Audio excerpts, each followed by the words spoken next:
ইহুদি জাতি, কেউ কেউ বলে মুসা আলাইহিস সালামের উম্মত, কথাটা ঠিক না।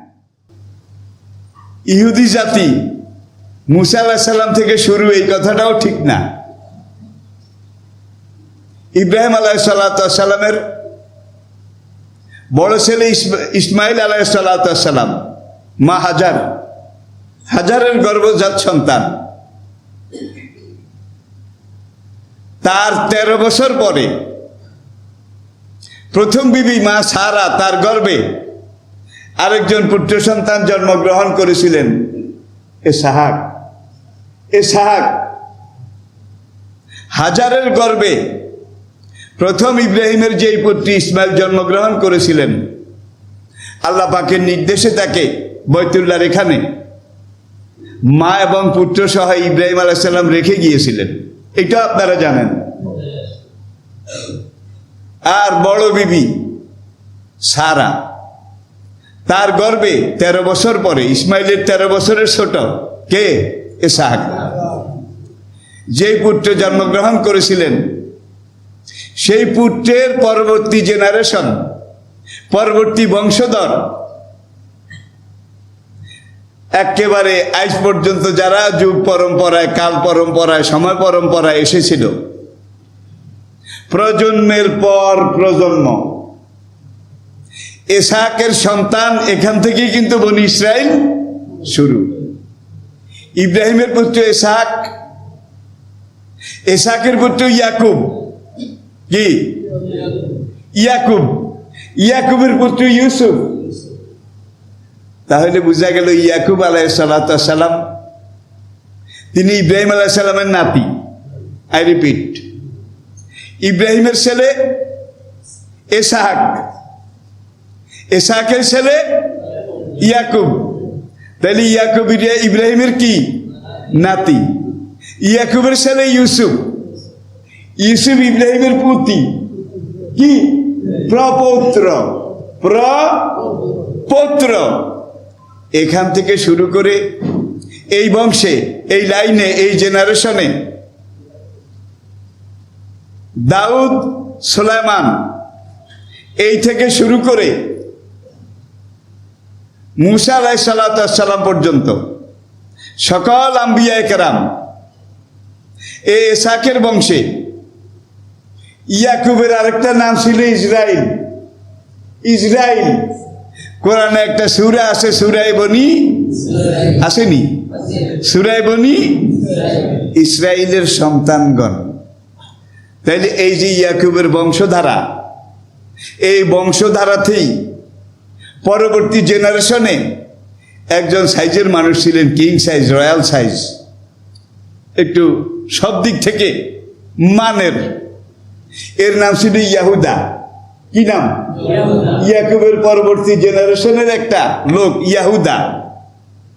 এই ইয়াহুদার বংশে যারা জন্মগ্রহণ করেছিল পরবর্তীতে, তারাই ইহুদি জাতি। আমি কি বুঝাতে পেরেছি ভাই? দুনিয়ার মধ্যে সবচেয়ে টেরা বেড়া দুনিয়ার বুকে সবচাইতে ঘাড়ুয়া ছিলেন তো, ঘাড়ুয়া একরোখা বিটকে, দুনিয়ার বুকে সবচাইতে খারাপ চরিত্র, দুশ্চরিত্রের সন্তান যারা এই ইয়াহুদা বংশে জন্মগ্রহণ করেছিল, তারা ইহুদি জাতি। এই জাতিটা সকালে বলতে আমরা এটা মেনে নিলাম, নবী যখন দাওয়াত দিতেন বলতে আমরা এটা মেনে নিলাম, আবার বিকালে বলতে আমরা তো এখন আর সকালের কথায় নাই।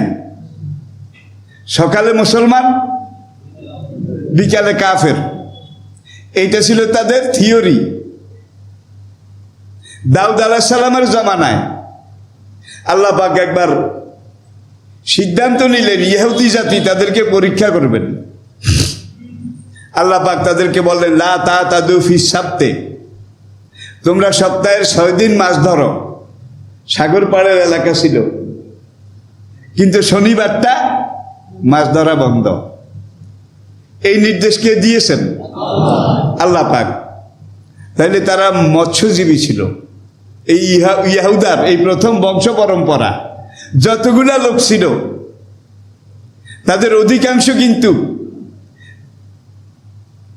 জেলে, সাগরে মাছ ধরে এগুলা নিজেরা খেত, বিক্রয় করত, এভাবেই তাদের সংসার চলতো।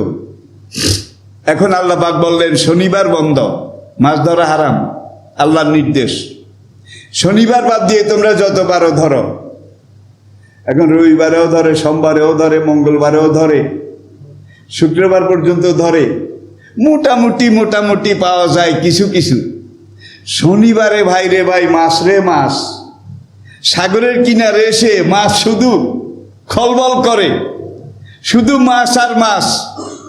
তখন ওদের যারা একটু চালাক, কায়রে আজকে তো নিষেধ, মাছের যে জোয়ার। আমাদের দেশে, আমাদের ছোটকালে আষাঢ় মাসে পুকুরে জান ছাড়লে কি অবস্থা হইতো, বুড়ারা বলতে পারবে। আজকালের ছেলেরা দেখেও নাই, বলতেও পারবে না, আমি বুঝাতেও পারবো না। হ্যাঁ হ্যাঁ, মাছের জোয়ার কিভাবে, কাকে বলে? এখন শনিবারে ভাই মাছের জোয়ার, খালি মাছ উপরের দিকে লাফাইয়া উঠে।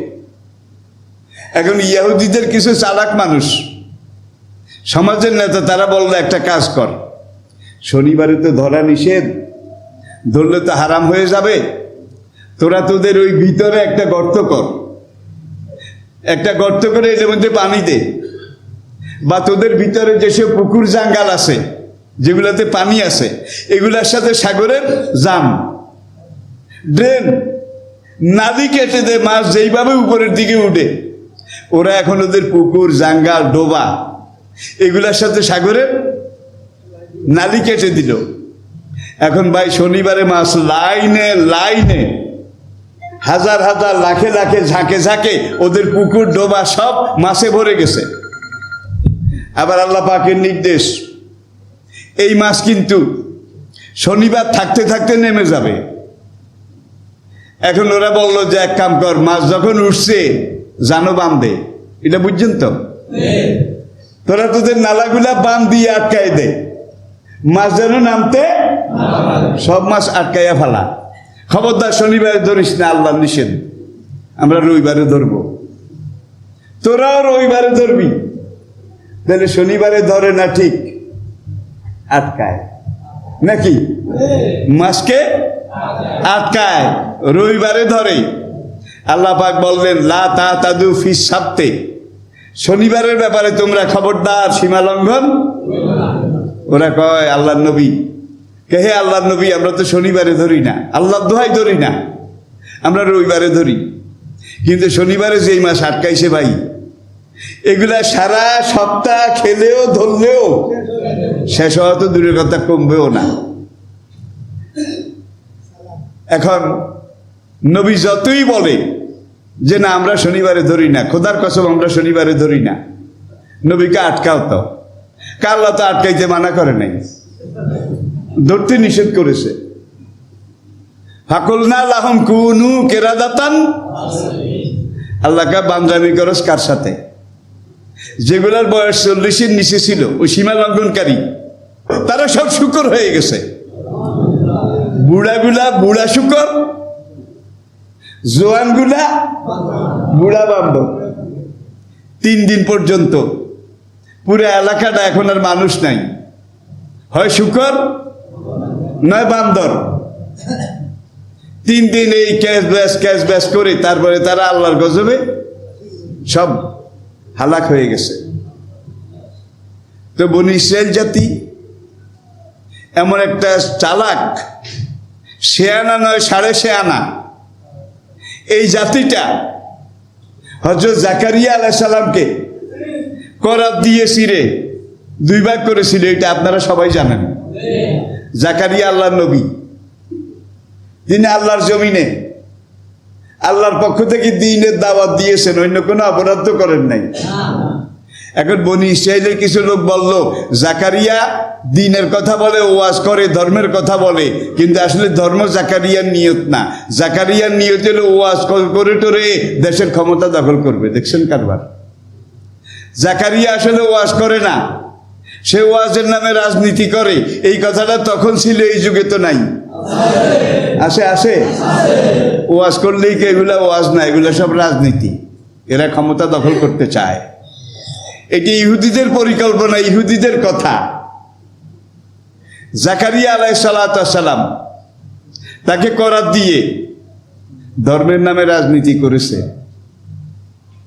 ধর্মের নামে মানুষকে বিভ্রান্ত করেছে, জনমনে বিশৃঙ্খলা সৃষ্টি করেছে। এই অপরাধে করাত দিয়ে 2 ভাগ করে ফেলেছে।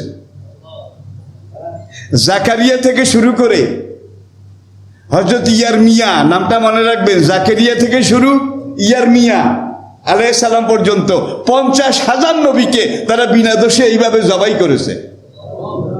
সেই জাতি, এই ইহুদি জাতি 50,000 নবীকে তারা কতল করেছে, হত্যা করেছে, শহীদ করেছে বিভিন্ন অপবাদ দিয়ে, এক একজনের উপরে এক একটা বদনাম, অভিযোগ, এগুলো দিয়ে আল্লাহ দ্বীনের কাজ যারা করেছে, দ্বীনের দায়ী, দ্বীনের রায় হিসেবে আল্লাহর পক্ষ থেকে জমিনে যারা দাওয়া কাজ করেছে তাদেরকে হত্যা করেছে। কোরআনে আপনারা তেলাওয়াত করেন প্রত্যেক দিন, অতাকতুলুল আম্বিয়া বেগায়রে, এই বলি ইসরায়েল জাতি, এই ইহুদি জাতি জাকারিয়া থেকে ইয়ারমিয়া পর্যন্ত 50,000 নবীকে বিনা দোষে শহীদ করেছিল। আল্লাহ পাক সেই যুগে এক জালিম বাদশাহ, জালিম, মোমেন নয়, সেই জালিম বাদশাকে ইহুদি জাতির উপরে এনে চড়াও করে দিলেন। বাদশার নাম বখতে নসর। কি নাম? বখতে নসর। দেখছেন নি, কান্ডা দি কান্ডা উঠায়। এই বখতে নসর এসে একাধারে যখন এই ইহুদিদেরকে পাইকারি হত্যা করা শুরু করলো, শুরু করতে করতে করতে করতে অল্প কয়েকজন বাকি আছিল, আর সব খতম। তাফসিরের মধ্যে লিখেছে, একদিন একজন আল্লাহওয়ালা দরবেশ, দুনিয়া ত্যাগী ব্যক্তি নবী জাকারিয়ার কবরের সামনে এসে দাঁড়িয়েছে। দাঁড়িয়ে কবর জিয়ারত করার পরে ওই ব্যক্তি বলে, আয় নবী জাকারিয়া, কে তু নবী হাইয়া জালেম? হে জাকারিয়া, তুমি কি নবী নাকি জালেম? তোমারে খুন কি বদলা মে, তুমি একজনকে হত্যা করেছে, এর অপরাধে পুরা বনি ইসরায়েলের জাতি লক্ষ লক্ষ ঝাঁকে ঝাঁকে তারা নিজেরা নিজেরা মারামারি করে, নিজেরা নিজেরা কাটাকাটি করে শেষ হয়ে গেছে। আপ ভি তুম উনকো মাফ नहीं कर सकता? এখনো হে জাকারিয়া, তুমি কি তাদেরকে মাফ করবে না? তখন তাদের এই গৃহযুদ্ধ, নিজেদের মধ্যে কাটাকাটি, মারামারি, এটা বন্ধ হলো।